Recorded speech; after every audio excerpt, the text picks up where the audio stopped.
Welcome viewers, Dr. J.W. Ayub.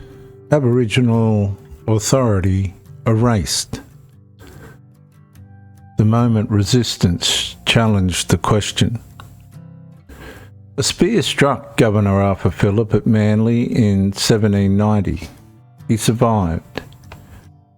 But the moment exposed something the colony could not settle simply by issuing another British order.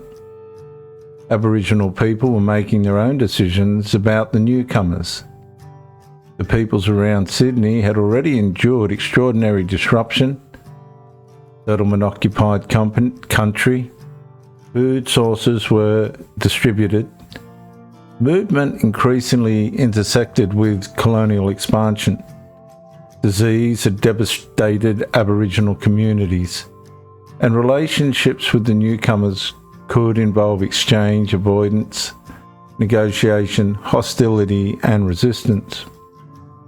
There was no single Aboriginal response. There was no single Aboriginal authority directing every encounter.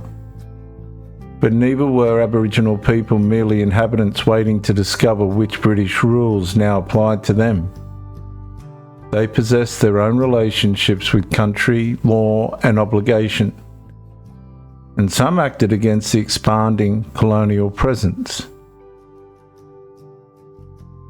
Pemulwuy would become one of the most prominent.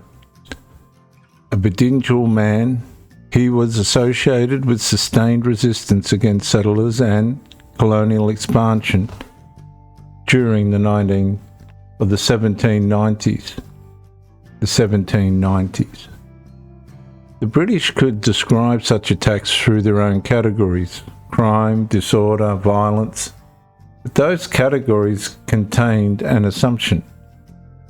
The British law already possessed the authority to define Aboriginal resistance against British occupation. And that's where the deeper question appears.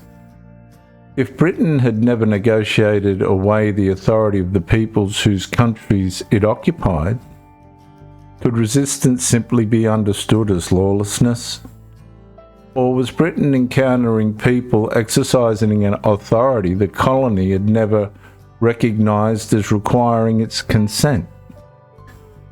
The answer cannot be reduced to one Aboriginal position or one British policy. But the confrontation reveals something fundamental.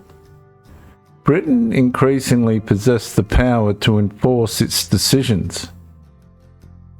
That did not make the unanswered question disappear. It made it more important. Because once resistance challenged colonial expansion, Britain faced a choice: recognise Aboriginal people as authorities with whom terms might have to be negotiated, or increasingly make British authority real through force and violence.